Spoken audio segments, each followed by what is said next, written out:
To all our audience, this is Mrs. Seyi, the General Manager of Clean Ace.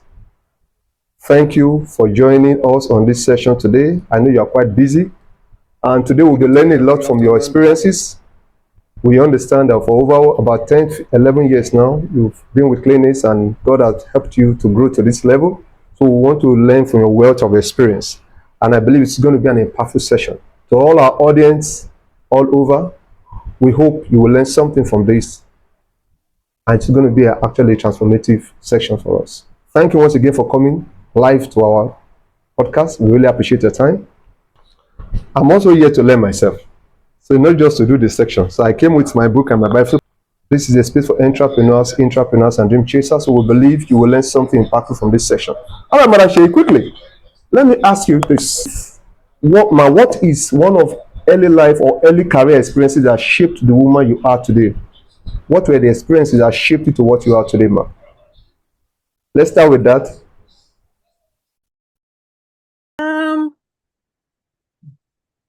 That's getting me thinking. One of the experiences that shaped me. Okay. So first of all, I think I would I'm one who is very particular about family. Okay. I'm the last born of 4 children. And you know, I have seen my elder ones turn out to be very diligent and inspiring people. And also my parents, my father of blessed memory, very hardworking man he was while on earth, and my mom. So, you know, I had grown to see them work as very hardworking, intentional people. You know, so I have a lot of people to look up to, you get, and of course, it will not add up for me to be any different from my upbringing. You know, so I think that's one major thing. Family, the family line. That's one major thing that has that I've held in high esteem with respect to myself, my life, my growth, my career. You know, so basically, I think that's that for me. All right, thank you very, very much. So basically, it's your upbringing, your family background that actually shaped you to what you are today. Thank you. Okay, let's quickly come back to your career. Now, what was there a moment you felt stuck in your career when you newly started as a new entry? Was there a moment you felt stuck? And what were the experiences that made you able to actually pivot within the process? Was there ever a time you felt stuck at a point in time in your career? So the word stuck is very relative. Yeah. It could mean anything, and it means different things to different people. For some people, for me, for example, being stuck is like my own definition of it's time to grow into something else or something more. One understanding I have got is I can't remember where I read this, but I think it was a video, and it seemed like there was a fish in a bowl, you know, a glass bowl, and it just seemed to wriggle around and, you know, be stuck, you know, and it just appeared like the bowl was just not enough for it. In that video, it appeared like, oh, this fish needs a bigger bowl. Now, a bigger bowl may not necessarily be a different organization. It may be a higher role. It may be something more. It may be like, oh, I have understood this particular level where I am. I know the in and outs, and I need something higher. You understand? So that's why I said stuck could be very relative. I have felt stuck, you know, thinking, I think I want to do more.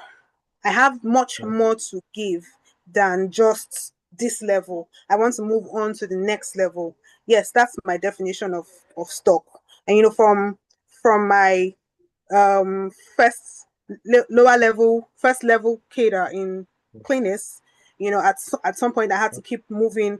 And of course, I'm sure we'll get into that in the course of the interview, but Yes, that is what Okay. being stuck means to me. Not being stuck in the organization like, oh, I'm fed up of this whole place. No.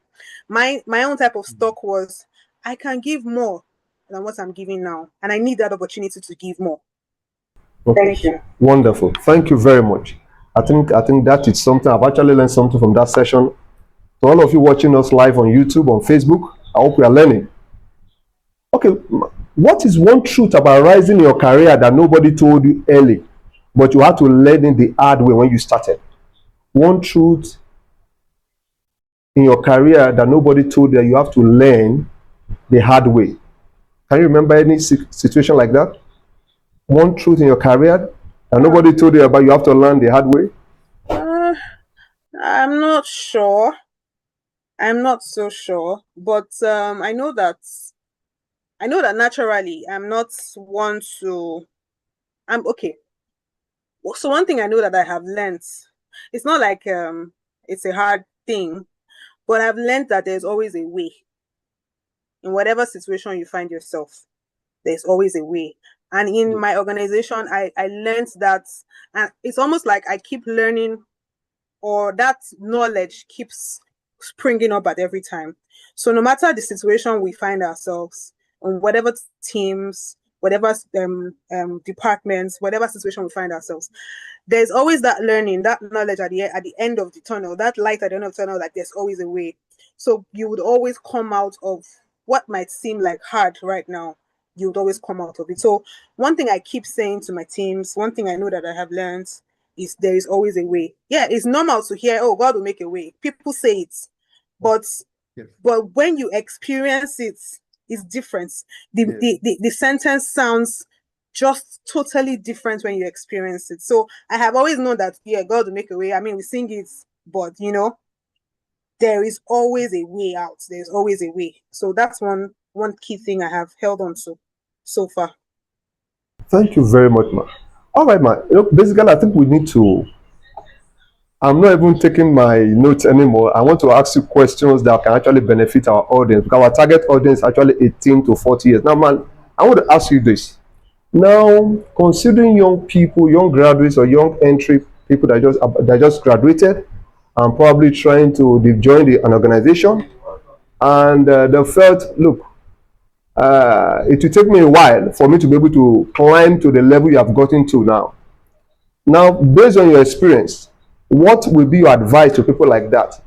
Look, I can't be patient enough to wait for this long. I need to pivot or probably maybe jump to the next organization that actually probably pay more. There are more opportunities. We see a lot of graduates now moving from this organization to the next because of high pay or because of promotion incentives here and there. So for you, based on your experience, what do you think you can advise our audience? So the real truth is, the first thing is you have to learn before you lead. The truth is there's no shortcut. Yeah. There's no shortcut. You have to learn before you lead, because you cannot be leading people for example, you want to tackle a particular situation, you want to bring about a particular solution in a particular department in your organization, and you have no clue of what happens in that organization, in that department, sorry. Yeah. It's like you're armless. You have nothing to guide them. It's just like we hear of dogs leading lions. If you hear that a dog is leading a lion, you can imagine what those lions will turn out to be. Rather, you hear of a lion leading dogs. Those dogs will turn out to be roaring lions. You understand? So if you do not learn before you're able to lead, there will be a problem. It will show, there will be a gap. So it's not automatic. And you have to be able to serve. You have to be able to serve. We are called to serve. It is not until someone serves you. You first of all start. Be the example. Be willing to serve. And then build the character. It's not, owners of businesses, CEOs would not just select you with anyhow, for lack of better words, anyhow kind of character. You need to build a character. that they can also reckon with. Oh, people, would look and say, would I be able to hand my organization to the hands of this kind of person? Be the kind of person that, should be in such a position, build that character. One other key thing for me is you have to be consistent, even in the little things. The Bible tells us if you're faithful in little, you'll be faithful in much. So be very consistent in the little things. Again, it is not automatic. Some of these things are built over years, over time. So you have to be consistent. Don't start today and then you stop tomorrow. Keep at it. Keep at it. Then you must be teachable, because there's always something to learn every single day. Stay teachable. Be teachable. And sometimes you have to one thing that I think the second to the last thing I want to say now is value your growth. That's you growing over your comforts. So I give an example. I remember when I first started at Cleanest, I was posted to a branch in Festac. And for me, for the organization thought that Festac was closer to me, closer to home, because at the time I stayed in towards Yanoba. If I don't know how many people know that area, so they actually thought that, oh, this is close to you in Lagos. Why not just go to the Festac outlet? And I was and for me, I wasn't even thinking comforts. I was thinking of, okay, where can I grow? Where will it be evident that I have learned a thing or two and I can grow through the ranks? Where would it be? I don't care about whatever discomfort I'm going to go through. I just want to move and I just want to grow. And as God will have it, different things happen. And I just found myself going back to the head office to say, you know what, please, I don't mind. You can send me somewhere else, but don't send me to Festac. I don't need my comfort zone. I need somewhere where, I will put in my work. Send me. Even if it's going to be somewhere that is way far, send me. So think about your growth first before comforts. Many of us tend to do the opposite. Oh, I want to be comfortable. I want a life. I want to live soft girl life. Not necessarily. Think about your growth. Think long term and not just short term. And just uphold your values. Whatever values you live by, just uphold them. Nothing in this life is automatic. You have to put in the work. That's true. Thank you. Thank you. Nothing in this life is automatic. You need to put in the work. Thank you. I think that is a word of wisdom. Nothing in this life is automatic. Thank you for that. Thank you. I'm actually learning from you. I think I'm in another master class. So all our viewers on YouTube, on Facebook, on Instagram, on TikTok, nothing in this life is automatic. You need to put in the work. Thank you. That is great. That is great. All right, quickly. Now, for young people, I'm actually particular about the young people because our focus majorly is within the ages of 18 to 40, intrapreneurs, and dream chasers. So these people, for you have the patience to put in the work. But for some people, they felt, how will I spend 10, 11 years in an organization? Why will not, at least I've got enough experience, I've got enough exposure. What am I going to just go and start my own and become my own boss? Have you ever thought of something like that before? Must everybody be a boss? Okay, must everybody be a founder? Yeah. Okay. So everybody doesn't have to be a founder. Okay. A founder is the one with the vision. A founder is the driver of the vehicle. The founder knows where he's taking that vehicle, that organization to. And then, there are people who support that vision. You cannot do it all by yourself. Yeah. We learn every day that we need relationships. We need people. So you might be the founder, you have the vision, and then there will be the people who will implement that vision. So yeah, everybody wants to be a CEO. Everybody wants to lead, but not everybody is ready for it. And it's better to not start a thing if you will not be able to finish it or complete it. Yeah. So why not get yourself fully equipped and better prepared, and then if you are led, if it is the will of God for you to be led to own your own organization and be a CEO or a founder, then fine. However, you're going to need people to help you carry out that vision, that goal, that purpose. So if everybody was going to be a CEO, then who's going to be working with other people? So, but one thing is sure, if you have not been led to go into it, you don't want to jump into it and make a mistake. So if you can tag along with someone who has a vision in line with maybe what you want to do, or what do they call them now, mentors and all of that, then that's fair enough. Everybody might not be a CEO. You'd have people working for that CEO, and you have other people supporting. So yes, I have thought of it. I mean, there are things that we think about. So yes, I have thought of it. Yeah. I mean, there are things that we think about. Everybody's thinking future. So that's how it is. Thank you very, very much. Thank you. I think I love your answer there. Everybody cannot be CEO. If everybody happens to be CEO, who will not be the ones that will carry the vision along? Thank you, man. I really appreciate that. All right, very quickly, I also want to ask this. Now, how were you able to become visible to the management for them to be able to actually say, oh, this person is fit for this position? What made you valuable in the organization? There must be some attributes, some habits, or some attributes that you have that actually made them to say, oh, this person, I think we want to get this person on board as the GM. Can you just run us through so that our people can learn? Yes. So by the grace of God, in everything I find myself doing, I tend to always want to stand out, not for my own glory, but for the glory of God. So I'm very particular about putting in my best. I'm very intentional. And I mean, of course, that's why I said to the glory of God, because there's some people who are way more intentional than I am and may not have this grace. I know one thing, that I'm favored. God's favor is high upon my life, and it's something that we keep asking for, daily. So it's for the favor of God. Now, I'm very particular about my work.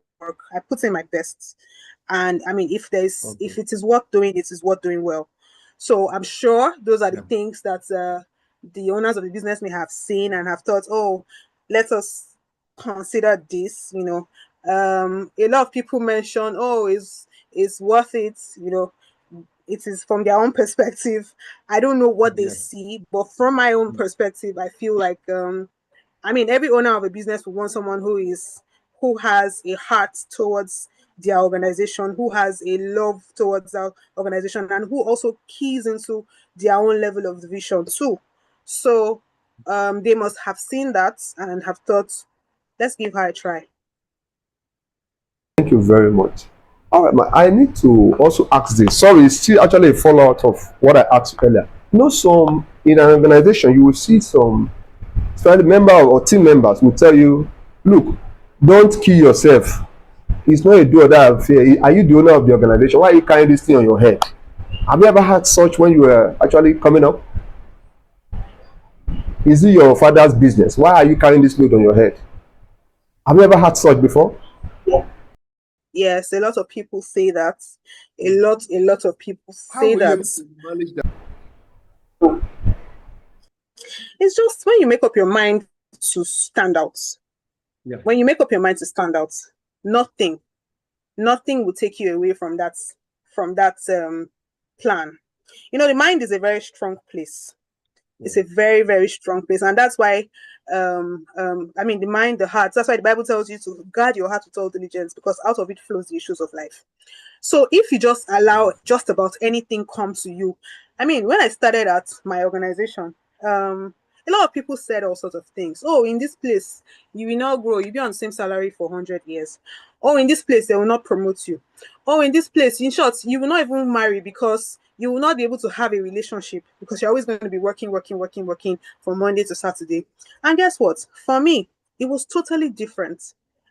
All the things that they had listed as these are the things that you will not be able to achieve, I achieved them, and I even achieved much more. So that's my testimony.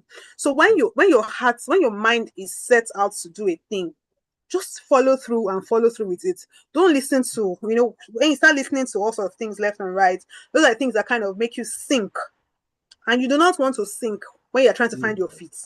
So just focus, close out to the negative things. There's a way we know the difference between right and wrong. When someone is saying something that is not valid.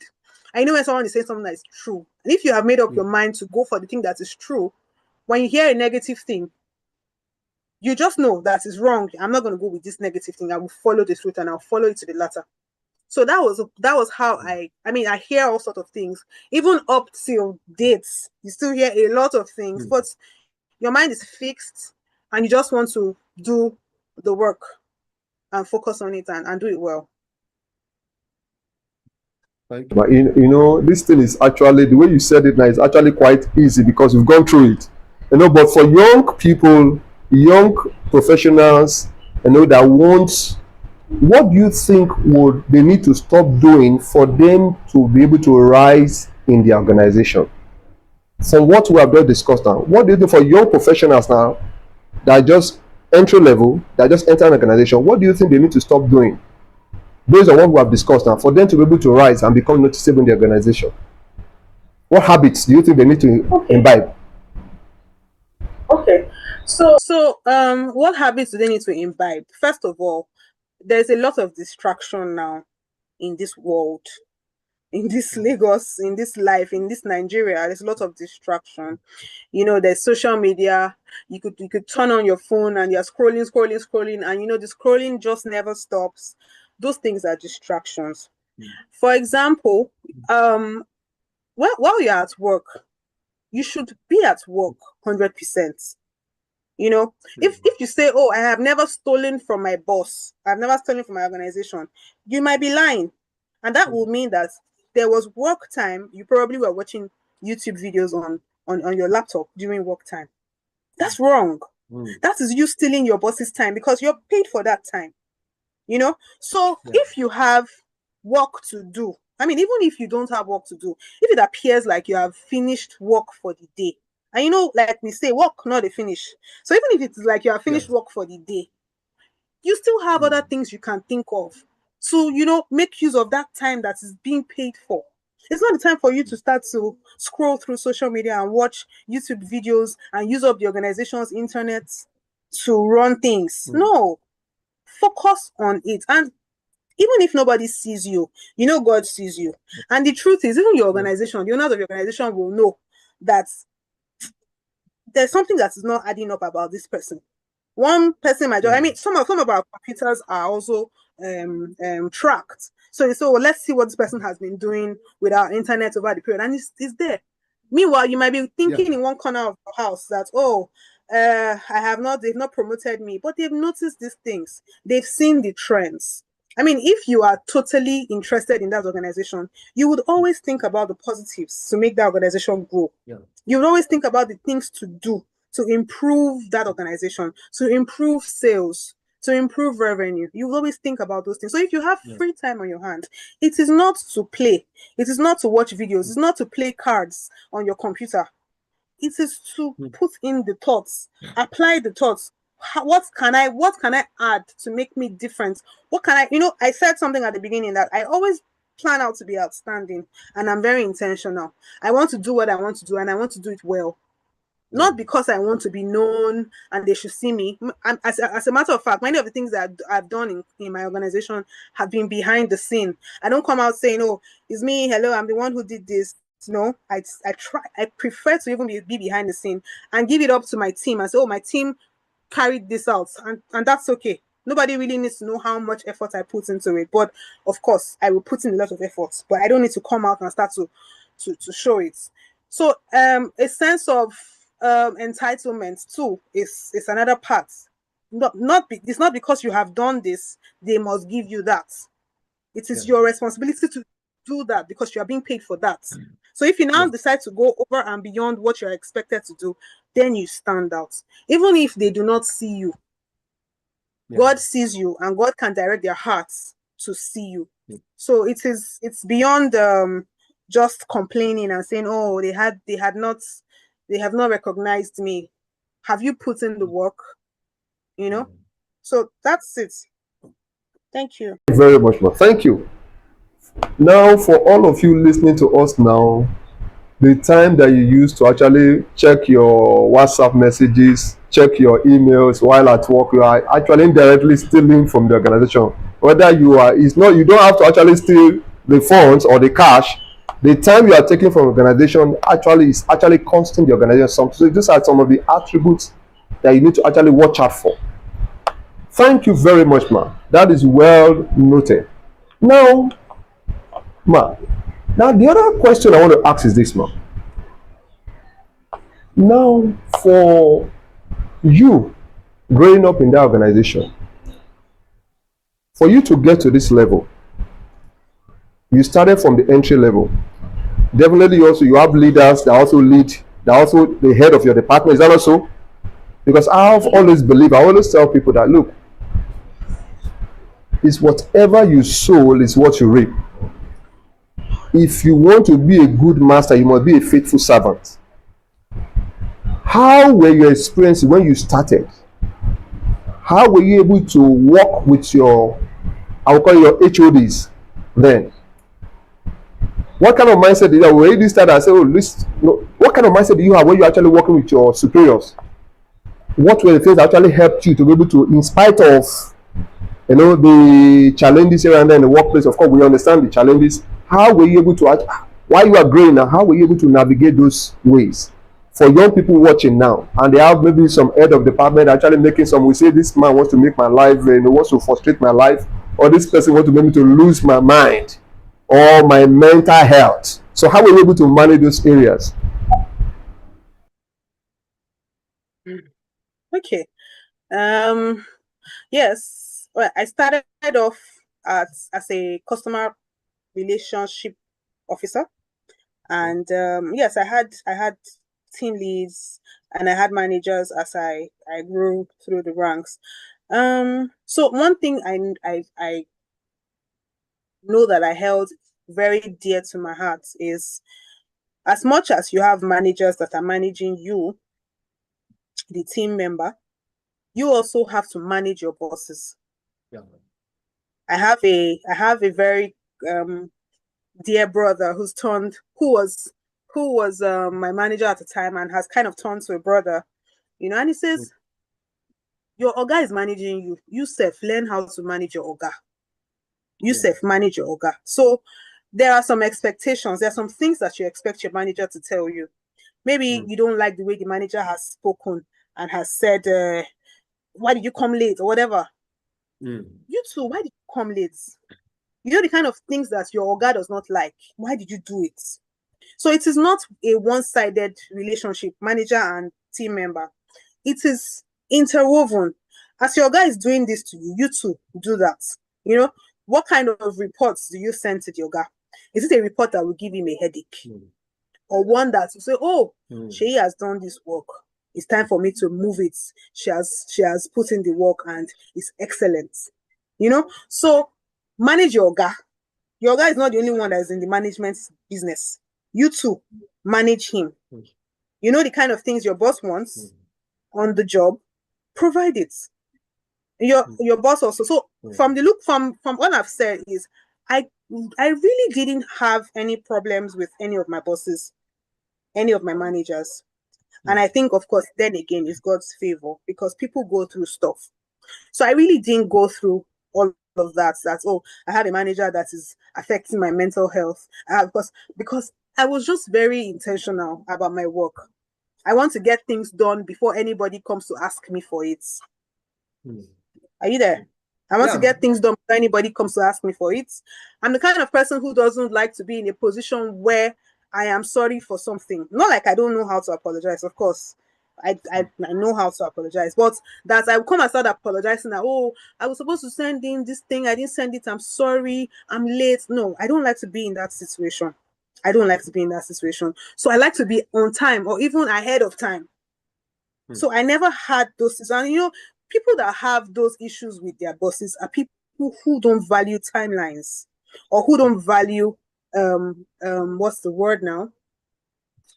Who don't value timelines or keeping promises. So if you value timelines and say, oh, this person told me I have to be here at 8, I must be here at 8.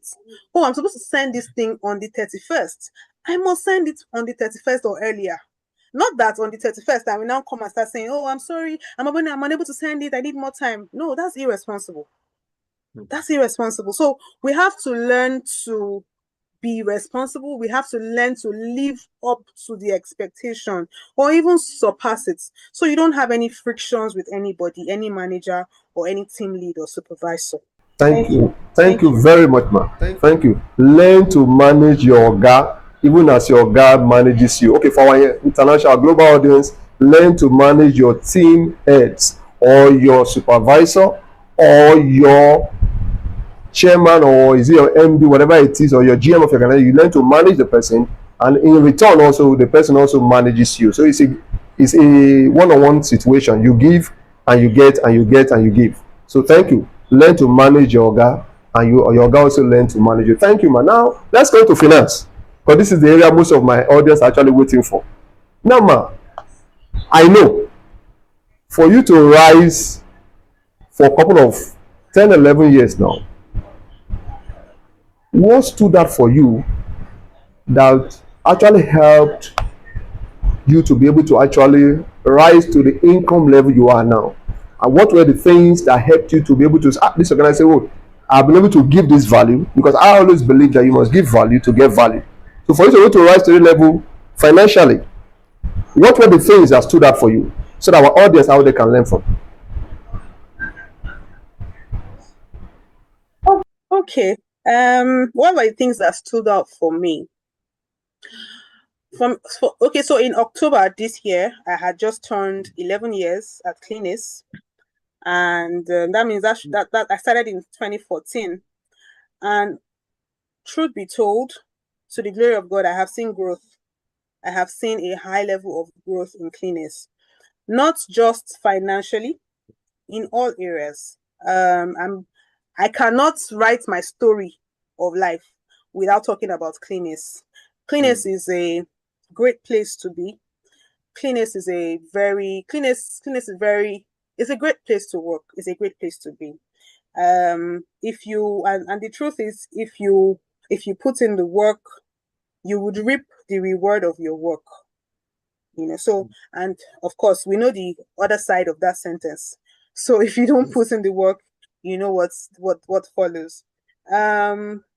You have very intentional people at Cleanis, people who are interested in seeing you grow. And for me, I have seen growth. The organization has been very intentional about me, and it's not because there is favoritism or anything. No, it is just God's mercies and God just blessing the works of one's hands. So when this is for everybody who's listening, also for business owners too.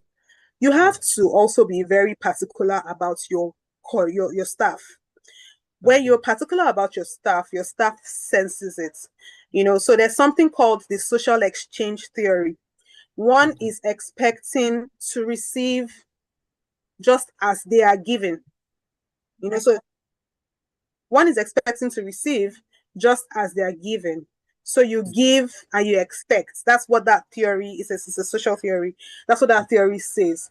So a staff is going to give you much value if you give them certain things. And that's for people who are very particular about things like that. For me, naturally, I am not expecting anything back when I do good. I say to my MD sometimes, it's God's work. I'm doing God's work, because I believe that I'm just doing whatever I do for myself and I do for God. But owners of businesses have to be very mindful of their staff too. Team members, team leads, managers have to be very mindful of their team members too. Check up on that team member, follow up on that person. Oh, how are you today? Oh, you were not able to do this. What happened? Not all the time hounding them. Check up how is. So, for example, you heard that somebody's wife was ill, and you see the person the next day. It's not just to keep up your face and say you didn't come to work yesterday. You already have that information that person wasn't feeling well. It's for you to say, oh, how are you? How is your wife doing today? Is she better? Is all well? You need any support? And follow up and check up on them, because the more you give to such people, or the more you show your kindness to such people, they also put in their work. So for me, financially, yes, to the glory of God, I have grown from ground one, where I was, to where I am, of course, there's still opportunity for more growth, you know, but yes, those are things that for the organization to be mindful of me, I also put some level, I also put in value as well. So for everyone listening, please add value to that place where you are. It's not just about them adding value to you. Also add value. It's a do me, I do you kind of thing. Thank you very much. Add value, and in exchange, you get value back in return. Thank you very, very much. Now, as we begin to wind down, now I want to ask you this, ma'am. For a young person watching you now, based on what you have gone through, if you were to start all over again, what were the things that you won't do, or the mistakes you made in the past that you would not repeat, based on your experiences in clinics or based on your work in clinics? To all our audience out there, what were the things that you can this you learn this in the hard way, but probably based on what you have learned, you'll be able to now no, I won't repeat this, or these are the things I will tell my younger one or my younger self that I shouldn't repeat. Okay. So just be very intentional. So things don't happen by chance. Sometimes you might think that, oh, I met this person, or I got this opportunity to partner with a particular organization, and you just think it's by chance. No, nothing happens by chance. Make use of that opportunity. Make use of that opportunity to add value. What else? What else? What else? What else? Basically, just be very intentional. Meet new people. Meet a lot of people. Grow your network. Grow your network. There are a lot of people. I have met a lot of people, a whole lot of people. Don't just think that, oh, because I'm here, I just want to focus on my thing. Meet people, grow that network, and don't lose those connects. You might just need as you grow up the ladder, as you grow through the ranks, there are different connections that you've made that you need to take you on to through even within the organization where you find yourself, take you on higher, or take you on, to achieve greater things. So don't just think that, oh, this is just about me alone. Naturally, I am an introvert. I like to keep to myself, and one thing I know is, yes, those connects that you have made, don't just think that they don't remember me, I'm shy, I don't want to talk to them. No, talk to them, and continue to grow that network and continue to keep in touch so that you don't lose track of any of those things that you have saved. Thank you very much, ma. From what I can actually take from what you just said now is, anywhere you are, or anywhere you are opportune to find yourself, you don't shut the door, because you don't know where you need that same door again. These are the things I used to tell most of my team members. If you are going to leave an organization, follow the due process. Don't shut the door. You can never tell when you will need that same door again. Thank you very much. This to all our audience watching. Thank you. This our podcast actually True Lessons in Motion. Now I want us to now look back, and I have to take you back to memory lane. What were the funny experience you had, that you want, that probably you feel from those experiences, the lessons you have learned, that you want younger people coming up as you grow in the ranks in your organization not to make, the lessons, the mistakes you have made, true lessons that people can learn from. True lessons what?